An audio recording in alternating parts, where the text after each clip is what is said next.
Yang sudah kembali lagi kepada Allahnya baru bisa berpegang teguh pada Allah. Yang belum kembali mah berpegang teguh pada harta, pada jabatan. Sampai kapan kalian begitu? Ini kajian mahal Bapak Ibu.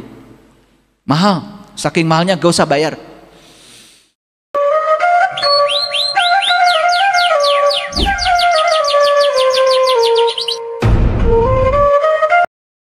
Pelan-pelan ya ngajinya supaya jelas ya. Perlu bahasa Arabnya aja atau Indonesianya? Tuh kan perlu Indonesia. Saya pikir pakai bahasa Arab udah ngerti. Ya lanjut ya. Bagaimana kamu menjadi tertutup padahal tanda-tanda Allah telah disampaikan kepadamu? Clear? Oke. Untuk siapa ayat ini? Untuk kalian. Jangan buat orang lain ngaji itu. Buat saya gitu ya. Nah, dan utusannya pun berada di tengah-tengah kamu.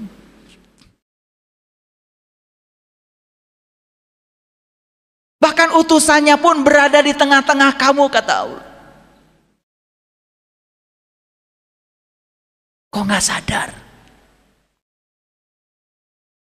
Barang siapa yang berpegang teguh kepada Allah, siapa yang berpegang teguh pada Allah?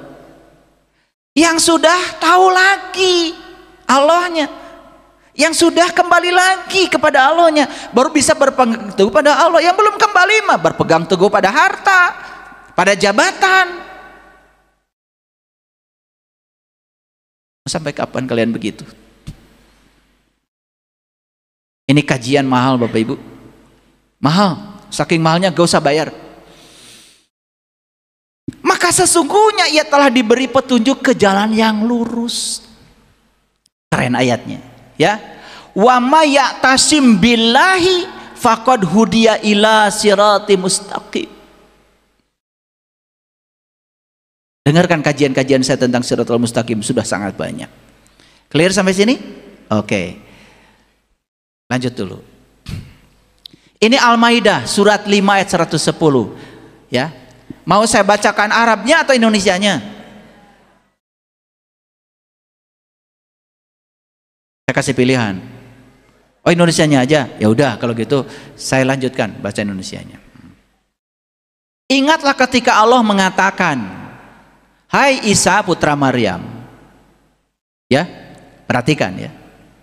Isa putra Maryam. Jadi Isa dan Maryam itu bisa syariat, bisa hakikat. Isa secara syariat ya memang pernah ada nabi namanya Nabi Isa. Maryam secara syariat pernah ada seorang ibu yang melahirkan Isa namanya Siti Maryam. Itu syariat. Tapi Isa dan Maryam bisa juga dipandang secara hakikat. Isa itu adalah jiwa, Maryam itu tubuh. Jadi Maryam melahirkan Isa, berarti tubuh ini bisa melahirkan diri-diri sejati kita. Itu hakikat. Karena Quran itu dalam, banyak simbolik-simboliknya. Mau syariat, mau hakikat? Ya dua-duanya. Ya, mau pisang sudah dibuka atau dengan kulitnya? Iya, kalau sudah dibuka kan jijik. Betul nggak? Jangan pernah menyepelekan kulit. Ya, mau lotek dikasih pakai tangan atau dibungkus pakai daun. Tuh, dua-duanya ya. Awas, ada syariat, ada hakikat, ada thariqat, ada ma'rifat. Harus semua satu kesatuan. Yuk kita lihat ayat ini. Hai Isa putra Maryam, ingatlah nikmatku kepadamu dan kepada ibumu di waktu aku menguatkan kamu dengan Ruhul Kudus. Saya tidak akan terlalu dalam membahas ayat ini karena ini sangat dalam sekali hakikatnya. Tetapi saya akan sesuaikan ayat ini dengan Quran surat Al-Imran yang saya bahas tadi. Oke? Karena waktu kita terbatas. Nanti di lain kali kalau kedewasaan kalian sudah sampai baru saya sampaikan. Ini saya nggak mau bahas terlalu dalam. Kenapa? Saya tahu kalian tuh vibrasinya belum cukup untuk menerima lebih dalam lagi. Maaf ya, bukan merendahkan ya, maaf. Karena dari tatapan matanya kelihatan. Kamu dapat berbicara dengan manusia di waktu masih dalam buayan dan sesudah dewasa. Dan di waktu aku mengajar kamu kitab, hikmah, Taurat, dan Injil. Dan di waktu kamu membentuk dari tanah berupa burung dengan seizinku. Diceritakan lagi di sini. Diceritakan lagi tadi, ya. Diceritakan lagi tadi, kan dibuat jadi burung sama. Nah ternyata sebelum Tuhan berbicara kitab, hikmah, Taurat, Injil, itu dibentuk dulu, menjadi burung dulu. Berarti kan diizinkan tuh terbang dulu. Awas, ini bahasa simbolik, berarti mendaki ke alam-alam yang tinggi. Jadi kalau gitu kitab, hikmah, Taurat, Injil adanya di alam tinggi, alam rendah. Nah, jadi ini hidangan langit nih. Sebelum diberi hidangan langit itu harus dibentuk dulu jadi burung. Berarti terbang. Lanjut dulu. Tapi dengan seizinku ya. Kemudian kamu meniup kepadanya. Kamu meniup kepadanya. Jelas sekali ayatnya. Jadi Isa itu meniup kepadanya, kepada burung, sehingga burungnya bisa terbang. Lalu kamu menyembuhkan orang buta sejak dari lahir, dan orang yang berpenyakit kulit dengan seizinku, dan di waktu kamu menghidupkan orang mati dengan seizinku. Dulu kita waktu belajar agama pernah diajarin kan 3 mujizat Nabi Isa, betul? 1 menyembuhkan penyakit buta, betul-betul buta yang ini. Menyembuhkan penyakit kulit, kurap, panu, kudis, gitu kan? Itu. Lalu menghidupkan orang mati, benar-benar orang mati dihidupkan lagi tuh sama Isa. Bukan. Bahkan di Quran surat Ali Imran tidak spesifik bicara Isa kan? Ternyata semua rasul tugasnya 3 ini. Tapi Quran surat Al-Maidah ini spesifik berbicara 3 ini khusus kepada Nabi Isa. Clear? Clear? Ya. Ada kata burung? Ada. Ya? Berarti harus terbang? Harus. Bapak Ibu selama ini sudah terbang belum? Makanya. Coba lihat Pasar Baru Bandung dari beca.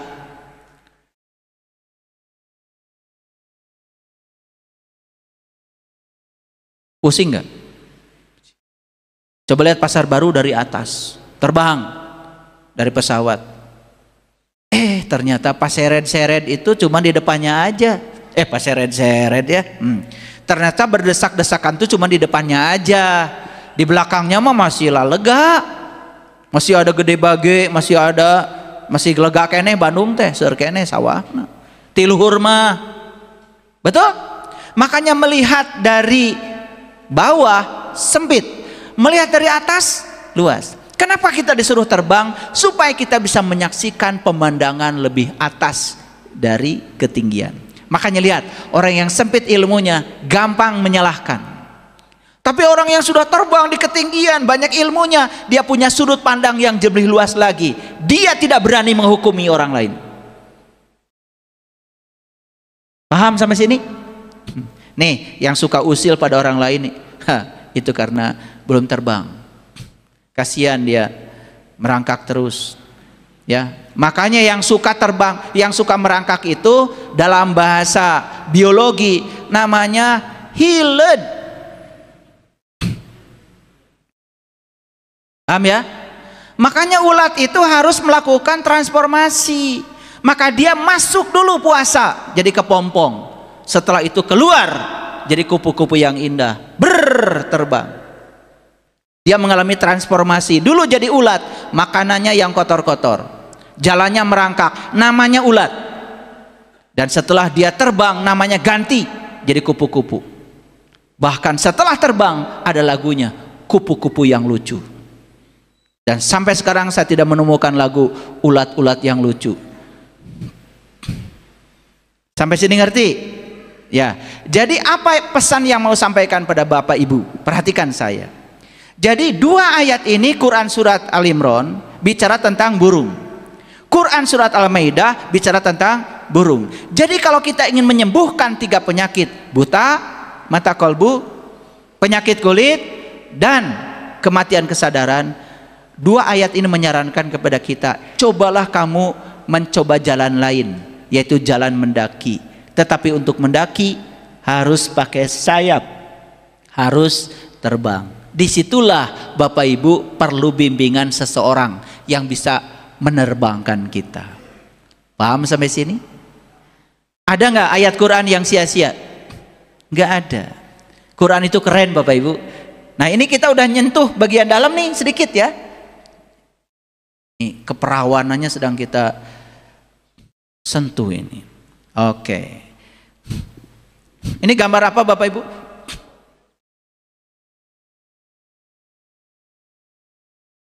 Jadi kalau Nabi Muhammad bicara buruk dalam tradisi Arab, ternyata leluhur kita di Nusantara sudah bicara lebih awal sebelum Nabi Muhammad. Mereka sudah bicara tentang burung. Makanya di Quran ada burung hudhud. Betul nggak? Itu. Tapi kita nggak paham selama ini. Pergi ke Candi Borobudur, ada relief, ada orang yang minta-minta, nggak ngerti. Siapa orang ini? Itu Bani Israel. Dia sedang minta-minta. Makanya orang yang mencari ilmu, jika perlu kamu harus mengemis pada seorang guru. Itu permulaan relief Candi Borobudur tuh minta-minta. Dan itu adalah para pencari.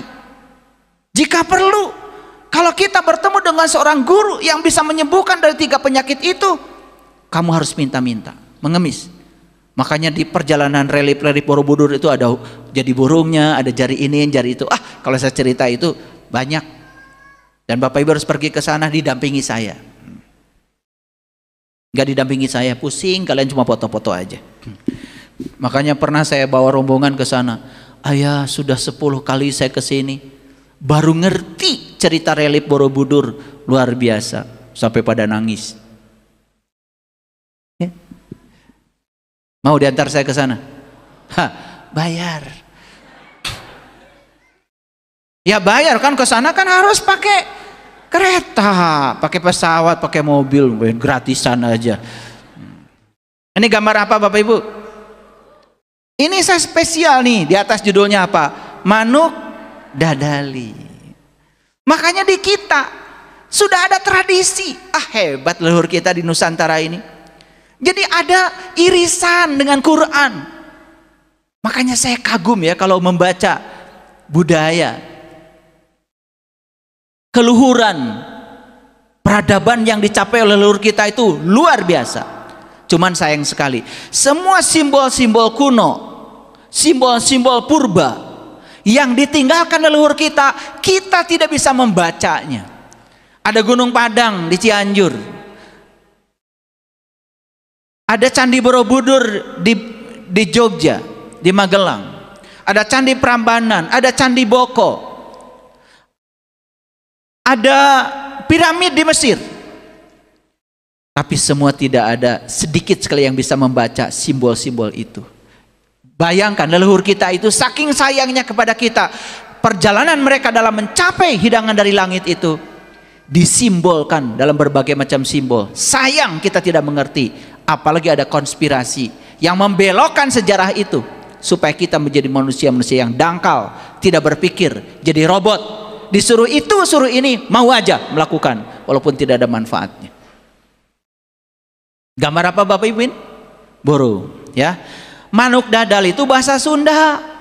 Bahasa Indonesianya burung Garuda. Namanya terang. Dedeh teuing ya. Makanya coba liriknya perhatikan. Mesat ngapung luhur jauh di awang-awang. Bahasa Indonesianya terbang melesat tinggi jauh dalam kekosongan. Awas ya, ini bukan cerita fisik, ini cerita perjalanan spiritual. Jadi kalau kita sudah bisa terbang ke alam yang tinggi untuk meraih bintang-bintang di langit yang terdekat, masuk ke alam-alam yang tinggi, kita ambil itu hidangan langit itu, jiwa kita menjadi bernutrisi. Ini cita-cita saya di kelahiran saya ini. Saya melihat kebangkitan spiritual di Nusantara ini. Kembali kita pelajari semua simbol-simbol yang disampaikan leluhur kita. Banyak yang nyanyi lagu ini tapi nggak sadar. Mesat ngapung luhur jauh di awang-awang, meber kenjang-jangna bangun taya karingrang. Merentangkan sayapnya, tampil tanpa keraguan.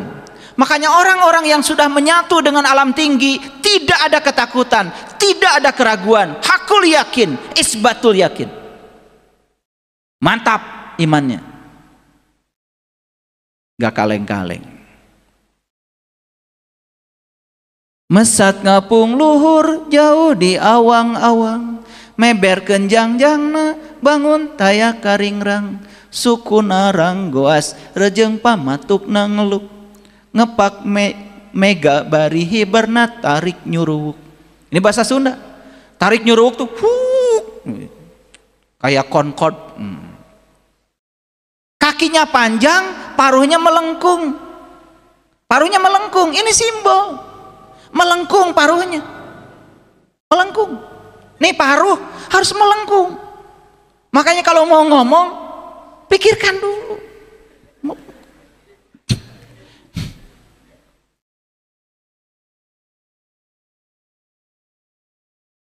Ngepak mega barihi berna tarik nyuruwuk, menyongsong awan sambil terbang dengan cepat. Digambarkan seperti itu manuk dadali. Digambarkan seperti itu burung Garuda. Kita bisa seperti itu. Bisa. Saya udah bisa. Pengen bisa? Tar dulu. Ini ilmu mahal, hanya diberikan pada orang-orang terpilih. Enak aja. Ya. Allah hanya menghendaki mereka yang punya kehendak. Lanjut dulu. Saha anu bisa nyusul kana tandangna, gandang jeung pertentang taya bandinganana, dipika gimir dipika serab kusasama, taya karempan kasieun leber wawanena. Siapa yang bisa menyaingi keberaniannya? Gagah perkasa tanpa tandingan, disegani tanpa dan disayangi oleh sesama, tanpa ragu tanpa takut, besar nyalinya. Kita butuh yang seperti ini sekarang.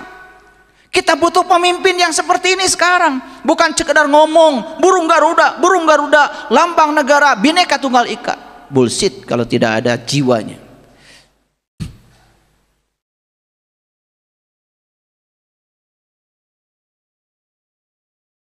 Manuk dadali, manuk panggagahna, perlambang sakti Indonesia Jaya.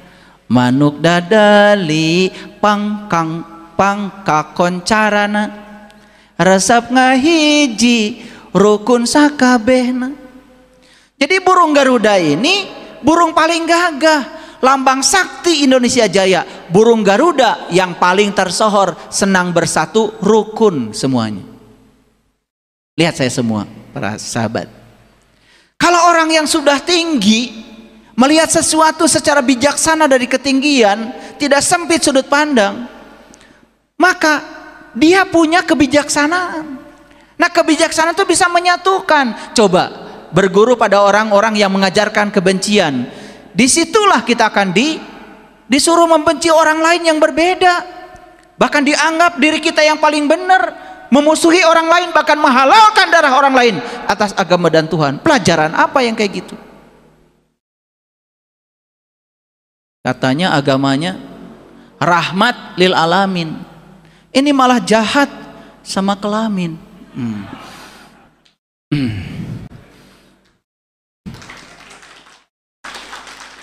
Iya, karena kasus begitu kan banyak ya.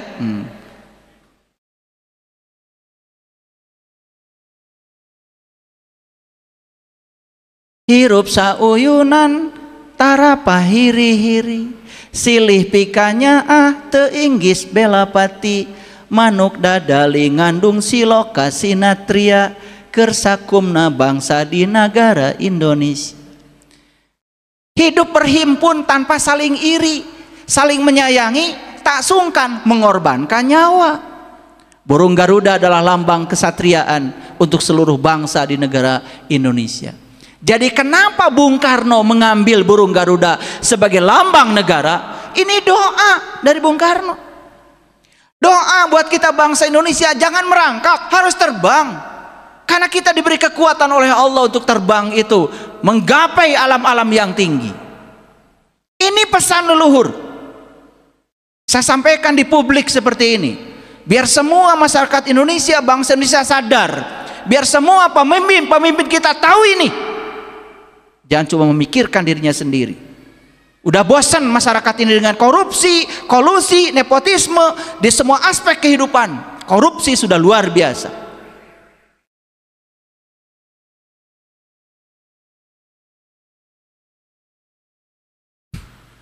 Makanya lihat Bapak Ibu, apa yang dipegang oleh kakinya burung Garuda yang gagah ini? Apa? Bhinneka Tunggal Ika. Bhinneka Tunggal Ika. Kita ini beragam. Makanya disinilah kita diajarkan untuk belajar menerima dan menghargai perbedaan. Bapak Ibu, lihat di rumah tangga. Ketika suami dan istri tidak bisa menerima dan menghargai perbedaan, keluar dari situ, boro-boro di luar, di dalam rumah saja dia tidak sanggup untuk menerima dan menghargai perbedaan.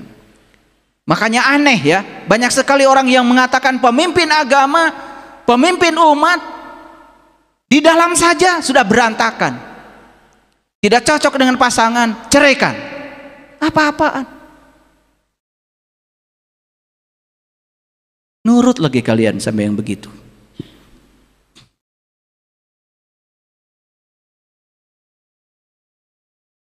Ya kalau tidak cocok, memang kita tidak cocok. Suami istri, bahasa Qur'annya aja ajwaja, pasangan tuh kiri kanan.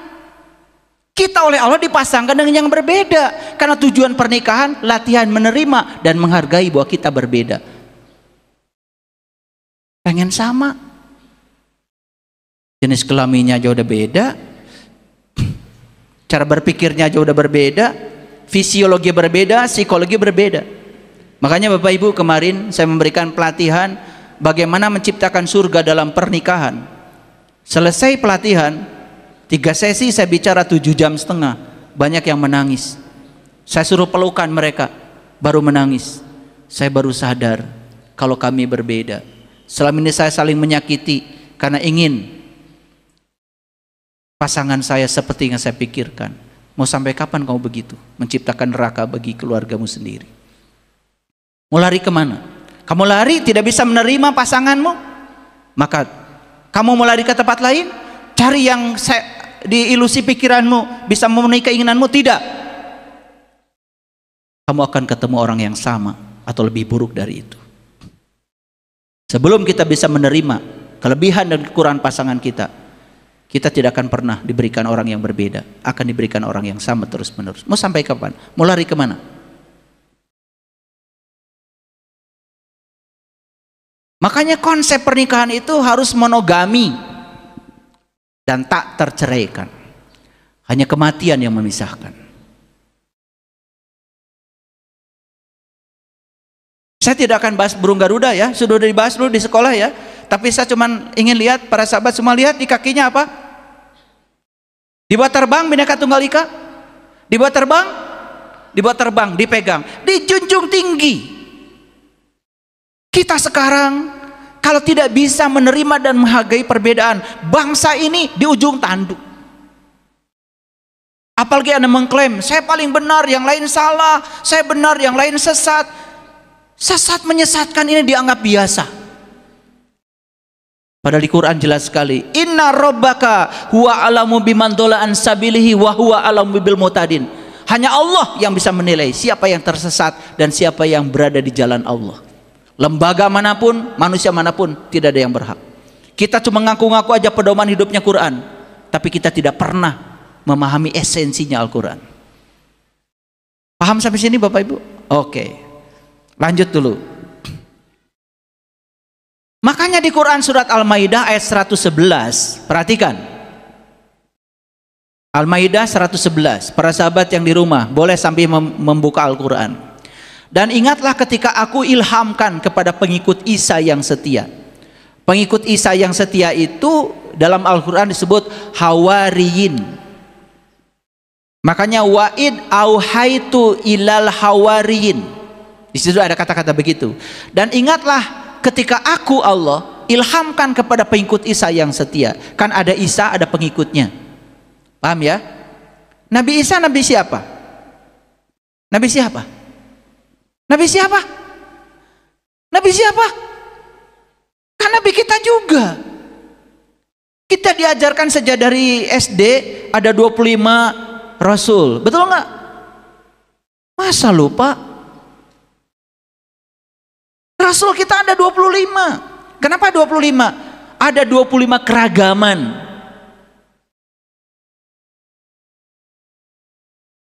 Dan kalau saya bahas tentang Rasul ini habis waktunya. Ya udah gitu aja dulu.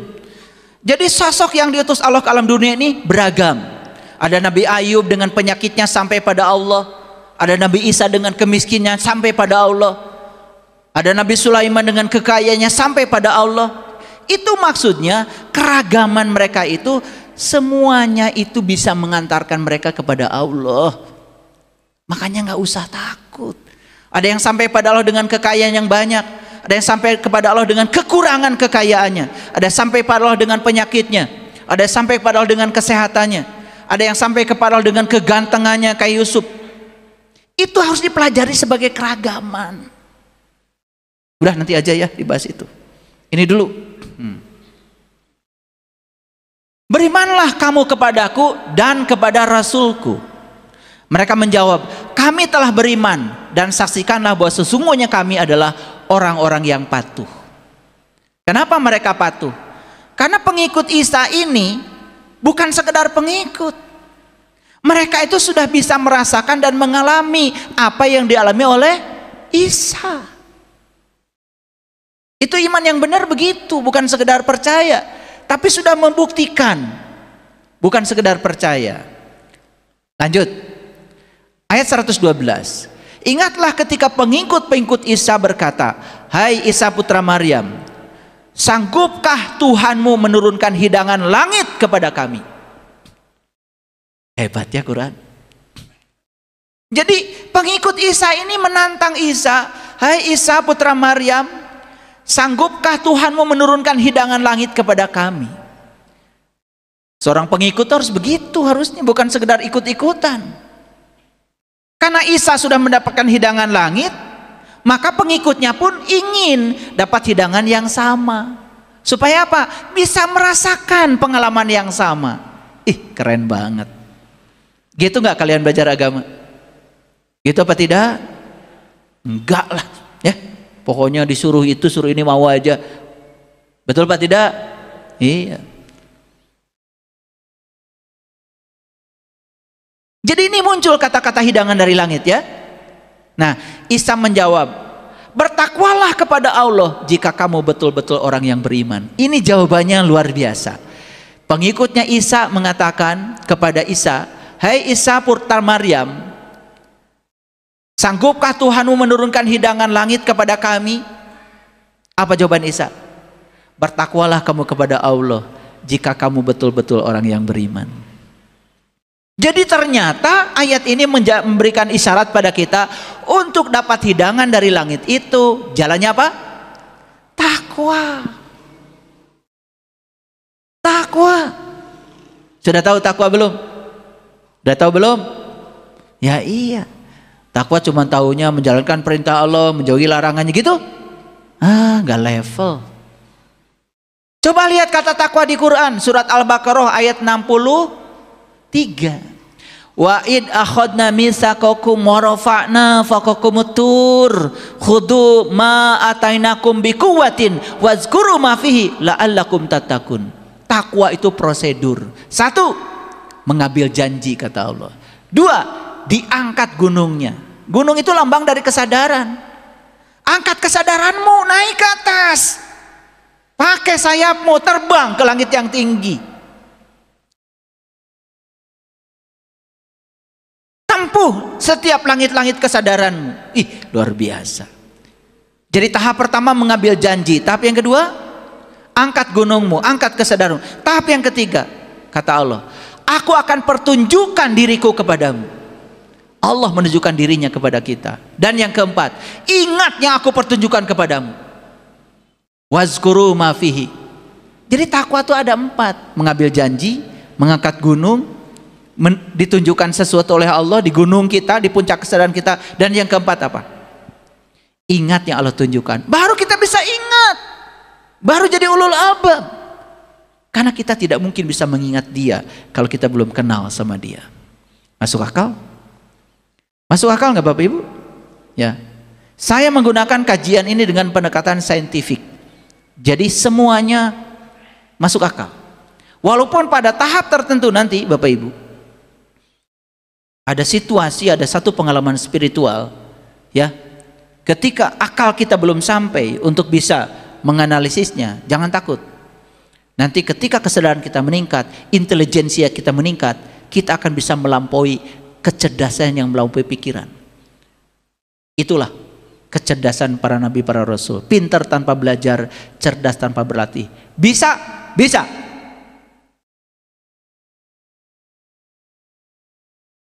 Asal kalian berguru pada yang tahu. Suka bohong. Jadi gimana cara mencapai hidangan dari langit? Apa kata Nabi Isa? Bertakwalah kepada Allah. Takwanya lihat di Quran surat Al-Baqarah ayat 63. Lanjut dulu. Sekarang Al-Maidah 113. Mereka berkata, siapa mereka? Siapa? Baru aja dibicarakan. Hawariyin, pengikut Isa yang setia. Ya, Isa itu kan Rasul, pengikutnya itu berarti Bani Israel. Jangan keluar dari konteks. Lanjut dulu.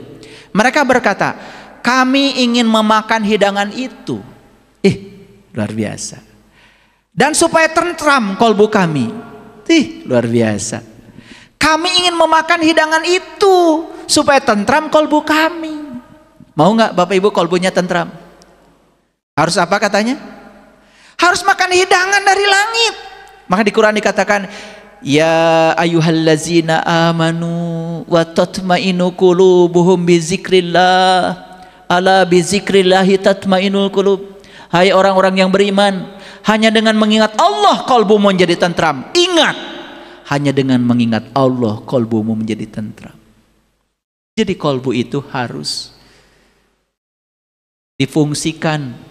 Lihat kajian yang kemarin, minggu kemarin. Fungsi kolbu ada 3 ya. 1 memahami, 2 melihat, 3 mendengar. Lihat lagi kajian yang kemarin, udah saya jelaskan. Kami ingin memakan hidangan itu supaya tentram kolbu kami. Makanya Bapak Ibu sekarang mengerti kenapa kolbunya kacau balau? Paham? Paham? Sholat sudah, umroh sudah, haji sudah, semua ritual sudah dilakukan, tapi kolbunya kacau balau. Ngerti sekarang? Apa jawabannya? Karena belum dapat hidangan.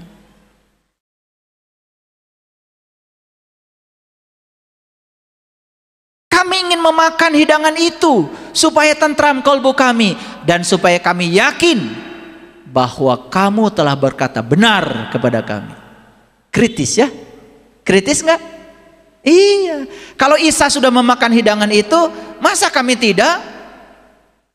Bagaimana kami bisa meyakinkan kalau Anda benar? Kata pengikut Isa, kalau yang boleh memakan hidangan itu cuma Anda, sementara saya tidak boleh. Dan ini diabadikan di Quran. Umatnya Nabi Musa juga begitu. Ketika disuruh beriman kepada Allah, umatnya Nabi Musa bilang apa? Hai Musa, kami tidak akan beriman pada Allahmu itu sebelum kami melihat Allah dengan jelas, dengan terang.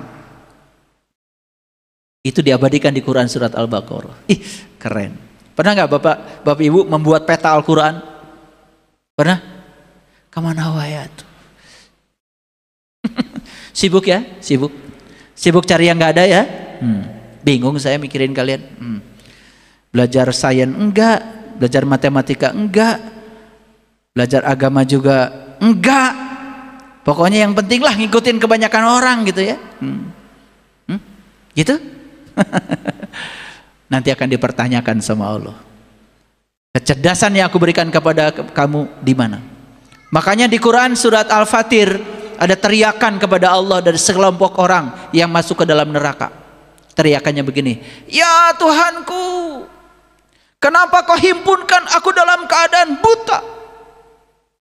Dan kenapa kau himpunkan aku di dalam neraka ini? Keluarkan Tuhan dari neraka ini. Gitu. Apa jawaban Tuhan? Tidakkah aku memanjangkan umurmu dalam masa yang cukup kepada kamu? Tidakkah kamu berpikir? Itu jawaban Allah di Quran. Bukan dikeluarkan dari neraka, malah dibalik-balik sama Allah.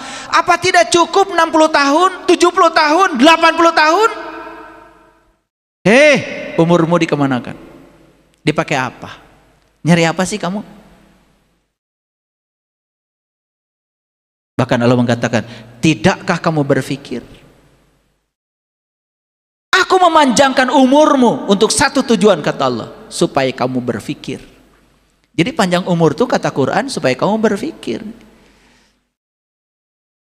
Mikir nggak? Sekarang baru mikir ya? Baru kepikiran? Kemana aja saya selama ini?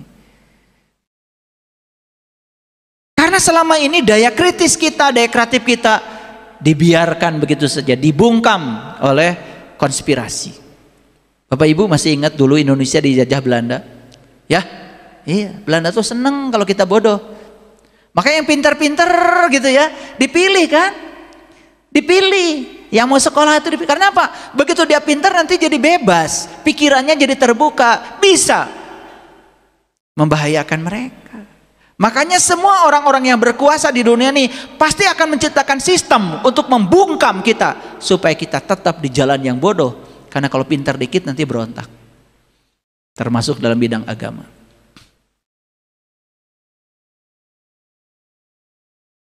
Ya, kalian kan mau berdoa aja harus sama Pak Kiai.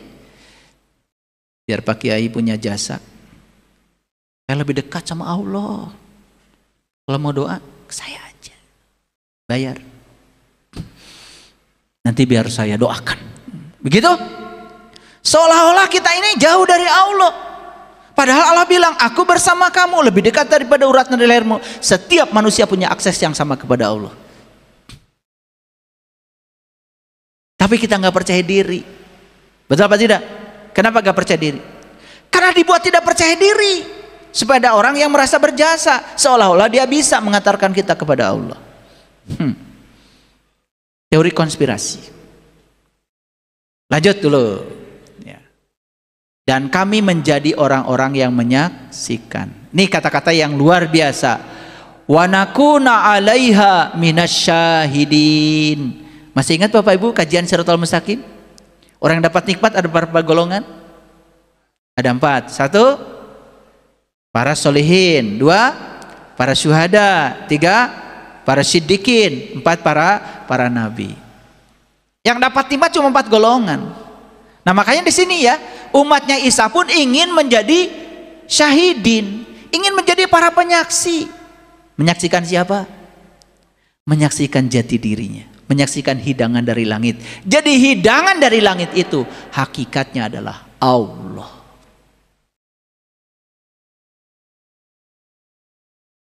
Oke, lanjut 114.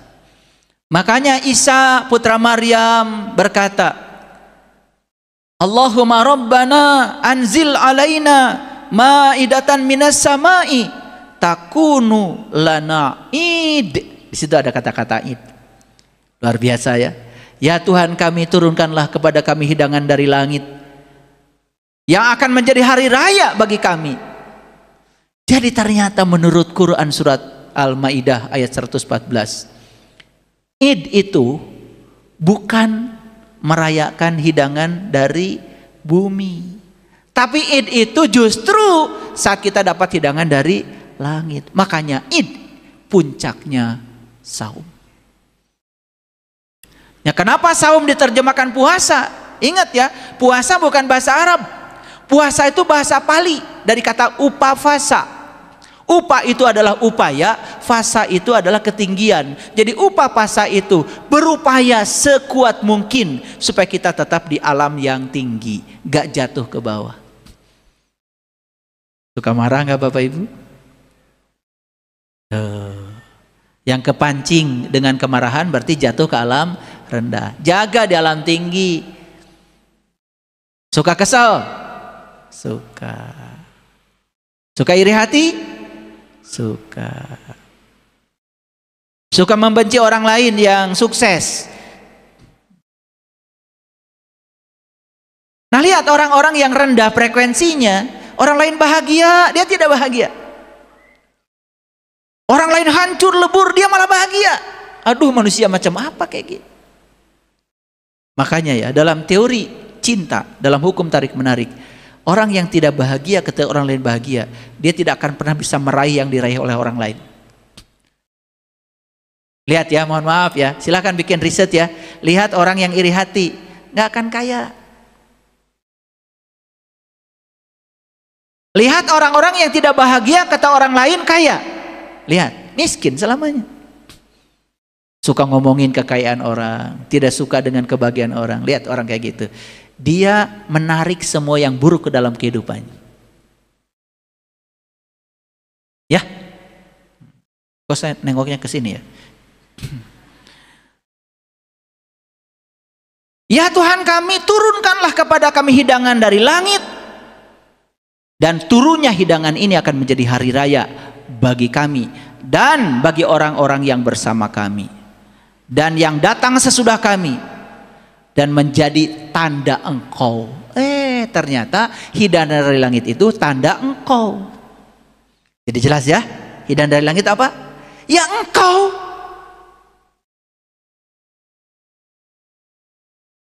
Berilah rezeki kami dan engkaulah pemberi rezeki yang paling utama. Makanya ini menjadi doa yang diajarkan oleh Nabi Isa. Allahumma rabbana anzil alaina ma'idatan minas sama'i takunu lana id. Suka baca doa ini kalau Idul Fitri? Hah? Boro-boro kakaragenya hoayeuna.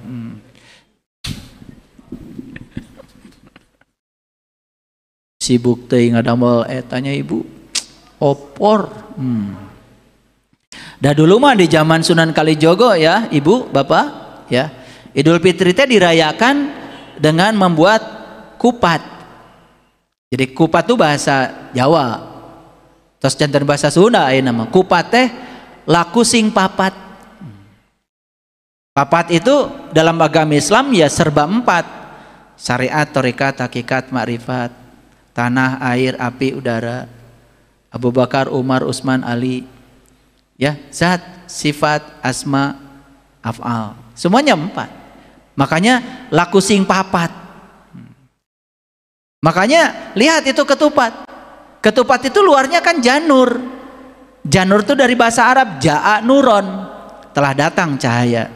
Makanya diambil untuk ketupat itu daun kelapa warna kuning. Disebut janur, ja'a nuron. Ada yang mengatakan janur sejatinya nur. Karena diri kita tuh sejatinya adalah nur. Karena kita semua terbuat dari nur. Makanya luarnya janur, dalamnya nasi. Nasi itu adalah lambang dari nas. Nas itu manusia. Jadi manusia itu sebetulnya sejatinya adalah nur. Gitu maksudnya. Pesan Sunan Kalijogo begitu sebetulnya. Tapi kita nggak ngerti ya. Yang penting mah aya kupat. Sarang bolendrang pami di Garut mah. Bolendrang teh eta ya sambal gareng kentang. Ya. Buncis, kacang. Itu ya. Nah, nanti itu kalau karena lebaran bikinnya banyak kan? Nah, karena serakah nggak kemakan, maka lalu dicampur. Dikasih minyak jelantah. Jelantah tuh bahasa Indonesia, bahasa Sunda nama jalan tah, tah jalan. Gitu maksudnya. Nah itu terus pakai api kecil tuh, bolak-balik. Sehat Bapak Ibu. Ya di situ mah sudah ada ya kolesterol segala macam teh sudah aya saya ogi di dinya. Nah di Garut mah disebutna teh bolendra. Itu teh makanan khas lebaran ya. Khas lebaran. Pokoknya masa galawe nu sesa-sesa teh asupkeun ka dinya. Ya Ibu, ya ada cabai gendot, cabai hejo, pokoknya mah sambal teka tuang lebet ka dinya. Gitu. Sehat itu mah ya, segala gizi ada. Nah makanya kalau Sunan Kalijogo itu dulu ya, kupat itu ya, temannya kupat itu adalah itu sayur gandul, sayur kates, sayur pepaya. Nah sayur itu kan bahasa Jawanya jangan. Jadi sayur pepaya itu bahasa Jawanya jangan gandul. Gitu. Jadi kalian tuh hidup jangan gandul, gak jelas, setengah-setengah. Betul nggak? Iya, ditanya iman gak ngerti, tanya Islam gak ngerti, ihsan gak ngerti, takwa gak ngerti, sholat tuh disembah saha gak ngerti. Itu namanya gandul. Makanya kupat disertakan dengan sayur pepaya. Bumbunya bumbu kuning. Kalian ganti sekarang dengan opor, udah kehilangan makna. Besok-besok undang saya ya. Kupatnya pakai sayur pepaya bumbu kuning. Enak itu. Ya. Kalau nggak punya pepaya tuh ngambil aja di kebun saya, banyak di Jelkong. Jadi cerita masakan ya. Relax sedikit karena tadi terlalu berat kajiannya. Oke, perhatikan saya ya. Ya. Sesungguhnya Allah telah ridho kepada orang-orang mukmin ketika mereka berjanji setia kepadamu di bawah pohon. Perhatikan saya. Makanya takwa itu harus berjanji setia. Janji setia, bahasa Qur'annya yubayyi'u. Ya. Jadi baiat. Tuh. Makanya kalau kita mau apapun harus berbaiat, melakukan ikrar. Pejabat aja mau menjabat jabatan tertentu berbaiat, betul nggak? Makanya Bapak Ibu harus punya komitmen. Mau nggak melakukan perjalanan terbang ke langit, mengambil hidangan dari langit? Berkomitmen dulu. Pada siapa? Ya pada dirimu sendiri, nggak usah sama orang lain. Itu transaksi dengan diri kamu sendiri. Makanya dikatakan di sini ya, sesungguhnya Allah telah ridho terhadap orang-orang mukmin ketika mereka berjanji setia kepadamu di bawah pohon. Kok berjanji setia di bawah pohon? Pohon apa? Pohon zaitun. Mana pohon zaitun? Ini pohon. Ini buah tinnya. Luar biasa Quran.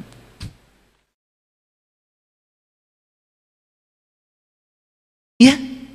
Makanya pohonnya itu bukan dari timur, bukan dari barat. Dari mana? Dari dirinya sendiri. Kan kita berjanji itu nggak usah pada orang lain, pada diri kita sendiri. Di mana? Di bawah pohon.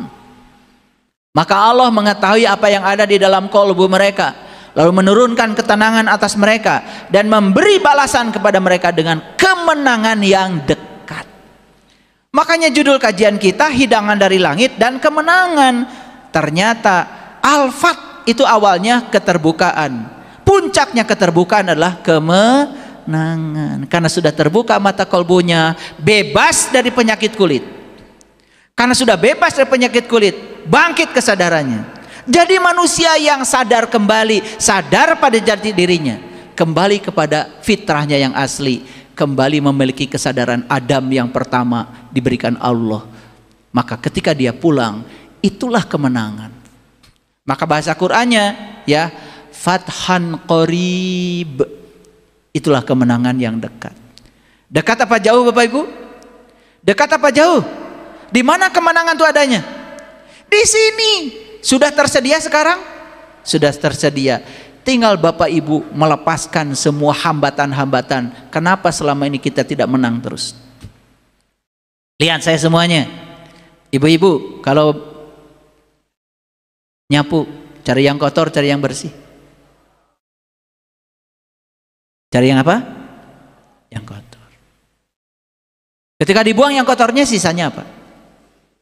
Jadi bersih itu buatan kita atau sifat alami dari alam semesta? Sifat alami. Coba buang yang kotor-kotor, kan sisanya bersih. Ibu bapak tidak menciptakan bersih. Bersih itu sifat alami. Kita itu cuma membuang kotornya saja. Jadi bahagia itu sifat alami. Hidangan dari langit itu sifat alami, sudah tersedia di sini. Di sini Bapak Ibu. Buang aja semua hijab-hijabnya. Cuman si hidangan ini sekarang terhijab. Oleh apa? Oleh diri palsumu. Karena selama ini sejak dari lahir sampai sekarang kita lebih banyak menjadi orang lain ketimbang jadi diri kita sendiri. Kita lebih banyak di jalan orang daripada di jalan kita sendiri. Bapak Ibu, sampai ayat ini terasa nggak kerennya Al-Quran? Keren nggak Al-Quran? Keren ya. Nah, dalam Quran surat As-Sajdah, surat yang ke-32 ayat 29, kemudian Allah mengatakan, katakanlah, pada hari kemenangan itu tidak berguna bagi orang-orang yang tertutup iman mereka, dan tidak pula mereka diberi tangguh.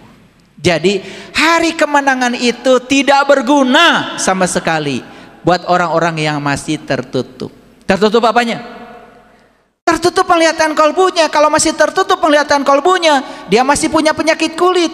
Kalau tertutup penglihatan kalbunya, dia pun belum sadar, belum mengalami hari kebangkitan, belum mengalami kiamat.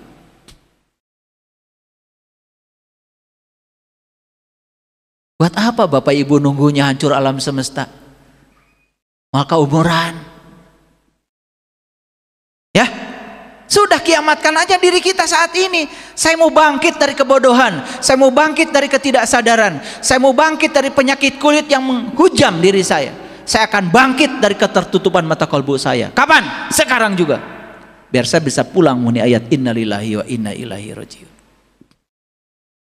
Jadi Allah mengatakan, pada hari kemenangan itu tidak berguna bagi orang-orang yang tertutup iman mereka, dan tidak pula mereka diberi tangguh. Lihat Bapak Ibu, karena orang yang tertutup imannya palsu. Kan kata Nabi, al iman tasdikun bil qalbi. Iman itu pembenaran oleh kalbu. Kalau masih tertutup kalbunya, bagaimana dia bisa membenarkan? Iman itu hanya iman-imanan. Maka di Quran dikatakan, wa minan nasi may yaqulu amanna billah wa bil yaumil akhir wa ma hum bimumin. Banyak manusia yang mengaku dia beriman pada kata Allah, sesungguhnya mereka bukan orang yang beriman.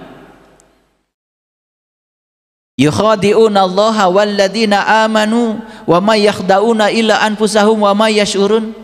Mereka tuh hanya menipu diri mereka sendiri, cuma mereka tidak sadar. Jadi ngaku-ngaku jadi orang beriman, padahal tidak tahu yang diimani karena masih tertutup mata kalbunya. Pada hari kemenangan, orang ini tidak bisa mengambil manfaat apa-apa. Clear? Oke. Ya. Nah, makanya di Quran surat Ar-Rahman surat ke-55 ayat 33 Allah mengatakan, hai jamaah jin dan manusia. Ini dihaikan nih manusia. Jika kamu sanggup menembus langit dan bumi, maka tembuslah. Kamu tidak akan bisa menembusnya kecuali dengan kekuatan. La tangfuduna illa bisultan. Jadi kalau ingin menembus sempadan langit, menembus sempadan bumi, menembus 7 lapis langit, menembus 7 lapis bumi, kuncinya cuma satu. Harus punya sultan, kekuatan. Apa kekuatan yang paling mendasar? Ilmu. Makanya Bapak Ibu, gak usah cari ilmu teterak di kadek, gak usah. Cari ilmu gimana caranya supaya teu aya nu ngadek. Ya. Tidak usah cari ilmu bisa ngapung di udara, manuknya bisa. Tidak usah cari ilmu bisa berjalan di air, gak usah, lauknya bisa.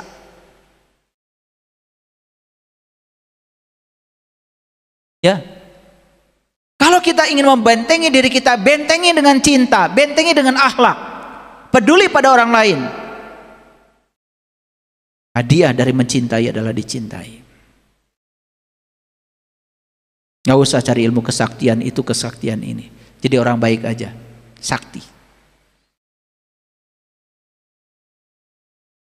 Ya, jadi bisa nggak menembus sempadan langit? Bisa menembus sempadan bumi? Bisa. Bisa. Kuncinya apa? Dengan ilmu. Nah, jadi perjalanan ke dalam diri, Bapak Ibu, itu jalan menuju pertumbuhan pribadi dan kekuatan sejati. Perjalanan ke dalam diri itu adalah perjuangan internal untuk mengasah ketangguhan, mengatasi keterbatasan diri, mencapai potensi yang maksimal. Mungkin Bapak Ibu akan terkejut, ternyata diri saya tidak seperti yang saya pikirkan selama ini. Ternyata diri saya ini hebat.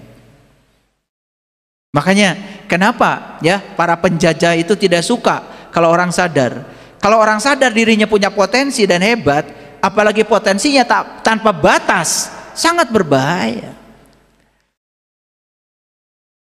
Perjalanan ke dalam diri itu menumbuhkan keberanian untuk menghadapi realitas. Maka lihat orang-orang yang sudah mencapai hidangan dari langit, dia berani menghadapi segala realitas. Dia tetap tenang di segala situasi. Lihat itu, orang-orang seperti itu. Sudah begitu nggak Bapak Ibu?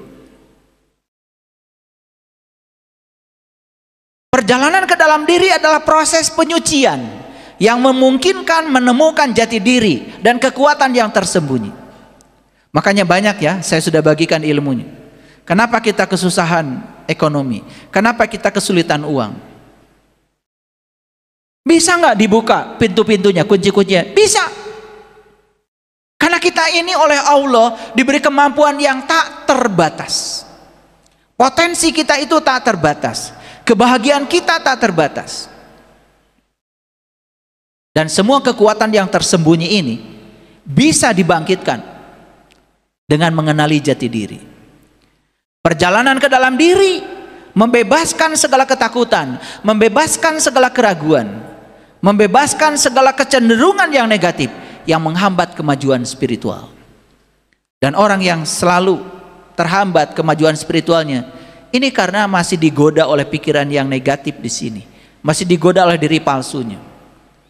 Perjalanan ke dalam diri, belajar mengenali diri secara mendalam untuk pertumbuhan kesadaran. Makanya puncaknya perjalanan ke dalam diri menjadi orang-orang yang sadar. Lihat orang yang sadar, beda hidupnya dengan orang yang tidak sadar. Perjalanan ke dalam diri menemukan kekuatan sejati di dalam diri. Oh, ternyata kekuatan sejati saya tidak di luar, tidak pada uang, tidak pada harta, tidak pada jabatan. Kekuatan diri sejati saya ada di dalam diri saya. Perjalanan ke dalam diri mengasah ketangguhan mental dan emosi. Banyak orang yang kecerdasan emosinya sangat rentan, gampang marah, gampang tersinggung, gampang menyesali keadaan. Kenapa? Karena tidak melakukan perjalanan ke dalam. Perjalanan ke dalam diri adalah pemberdayaan diri, memperoleh kepercayaan diri dan kemauan yang lebih besar untuk mencapai tujuan hidup yang bermakna. Masa tidak ingin hidup kita lebih bermakna begitu? Perjalanan ke dalam diri membangun kesehatan mental dan kesejahteraan pribadi. Harusnya, maaf Bapak Ibu, hidup kita itu sejahtera, lahir batin. Harusnya hidup kita berkelimpahan. Kenapa? Karena kreator kehidupan kita lah diri kita, bukan Allah. Allah adalah katalisator, dia hanya fasilitator, dia hanya merespon apa yang kita sampaikan kepadanya. Kita dikasih pikiran dan perasaan yang bisa membangun keyakinan untuk menciptakan realitas hidup seperti apa yang kita mau.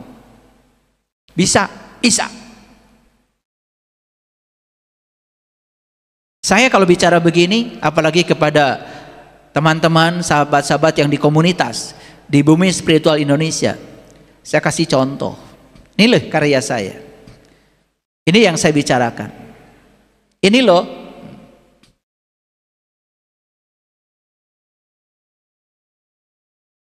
Saya kadang-kadang ngasih games yang sederhana aja. Coba, nanti tanggal sekian kita mau naik gunung. Silakan daftar semua. Ada yang tanya sama saya umurnya 84 Pak, bisa, daftar aja. Saya kakinya sakit, daftar. Kepalanya puyeng Pak, daftar. Semua hanya pikiran kamu aja, ilusimu sendiri. Udah, begitu nyampe situ, saya hipno dulu. Saya ubah mindsetnya. Saya cuma bilang begini, tidak ada tanjakan. Tanjakan itu hanya di pikiran. 1000 langkah, tidak pernah kita harus sekali melangkah. Hanya selangkah-selangkah. Fokus, tundukkan kepala, perhatikan satu langkah di depanmu. Saya ngomong aja sepanjang jalan begitu. Begitu sampai di puncak gunung, mereka baru teriak, saya bisa sampai di sini. Ternyata yang melemahkan pikiran kamu adalah pikiranmu sendiri. Lihat tanjakannya yang banyak, wah capek. Apalagi tadi sudah punya keluhan, kaki saya sakit, kepala saya pusing. Saya bilang, kamu kuat, kamu hebat, kamu bisa. Saya cuma ngomong begitu aja sepanjang jalan. Kamu kuat, kamu hebat, kamu bisa. Lihat satu langkah di depan. Lihat satu langkah di depan. Di depan tidak ada tanjakan. Tanjakan hanya dalam pikiranmu. Saya pernah membawa orang-orang tua ke Gua Hiro dengan cara seperti itu. Tahu-tahu mereka sudah di atas, kaget ya ketika dapat angin yang besar. Saya udah di sini, ini udah sampai mau kemana lagi? Dia merasa masih punya kekuatan untuk lebih tinggi lagi. Beak, tanyakan anak. Kita sering dilemahkan oleh kita sendiri. Silakan Bapak Ibu. Bapak Ibu merasa tua. Ada yang merasa tua? Apalagi suka ngomong, maklum faktor U. Begitu kita merasa tua, seluruh sel dalam tubuh kita akan menganggap perasaan itu sebagai perintah. Dan sel-selmu menjadi lemah. Udah ya. Usia itu cuma hitungan. Merasa muda itu keputusan. Putuskan merasa muda, kuat. Naik 1, 2, 3 tanjakan sudah letoy. Ya, ini pemberdayaan diri. Nah, perjalanan ke dalam diri juga membangun kesehatan mental dan kesejahteraan pribadi. Jadi kalau orang benar perjalanan spiritualnya, benar cara beragamanya, harusnya dia itu sejahtera lahir dan batin. Harusnya tidak banyak konflik. Maaf ya Bapak Ibu, kerja nggak punya, rumah ngontrak, sakit-sakitan, anak banyak, makan susah, makanan aja menjauh terus, tidak mau mendekat tuh makanan. Berarti kan hukum tarik menariknya kan tidak berlaku di situ, betul nggak? Ya. Hanya mengharapkan belas kasih dari orang, timbul perasaan miskin. Perasaan miskin akan menarik kemiskinan lebih dalam lagi. Maka kemiskinan itu berasal dari perasaan miskin. Lihat mobil bagus lewat, wih bagus ya mobil. Uang dari mana? Abdi mamung sakieu. Sakieu, orang Sunda, orang Padang sakit. Makanya orang Padang jualan koran. Ditanya sama orang Sunda, kamu kerjanya apa? Oh, ambo jago karate. Jago karate itu menjaga kertas. Berarti jualan koran. Orang Sunda salah Salah tangkap, dikiranya jago karate. Jago karate. Jadi pukul. Begitu dipukul, sakit. Orang Sunda bilang sakit ya. Tuh. Ya digebuk deui atuh sakali deui. Itu. Bahaya makanya kalau komunikasi ya. Kayak istri saya mana istri saya? Oh, istri saya. Istri saya itu sering dibawa ke Padang sama saya, ke Minangkabau. Nggak bisa-bisa tuh bahasa Minang. Kalau saya udah lancar bahasa Minang. Kadang-kadang saya ceramah agama di sana pakai bahasa Minang. Nah itu karena dianggap saya bisa, istri saya dianggap bisa. Makanya kalau istri saya diajak ngobrol bahasa Minang, luar biasa itu. Dia ngomong pakai bahasa Sunda, rame itu. Yang sana pakai bahasa Minang, ini pakai bahasa Sunda. Ternyata saya tanya, kamu lancar sekali. Nggak ngerti yang dibicarakan dia. Pokoknya yang penting bicara. Ini Minang, ini. Itu kan nggak nyambung. Betul nggak? Makanya Allah juga di Quran mengatakan, aku tidak mengutus seorang utusan kecuali sesuai dengan bahasa kaumnya. Ih, keren banget Allah. Ya, oke. Jadi Bapak Ibu, dari kajian ini hari ini kita bisa melihat ya. Satu, bahwa sebetulnya kita punya potensi loh untuk bisa menjangkau alam-alam yang tinggi, bisa menjangkau frekuensi tinggi, vibrasi tinggi. Dan kalau kita bisa mencapai frekuensi itu, kita akan menarik semua yang tinggi-tinggi. Like attracts like. Yang serupa menarik yang serupa. Begitu hukum alam bekerja. Jadi dari kajian ini kita bisa mengambil kesimpulan, ternyata kita oleh Allah diberi kemampuan yang luar biasa, namun kemampuan itu selama ini sama sekali tidak digunakan karena kita tidak memantaskan diri kita. Ya, jadi mari kita raih hidangan langit dan kita harus sukses memperoleh kemenangan. Terima kasih. Assalamualaikum warahmatullahi wabarakatuh.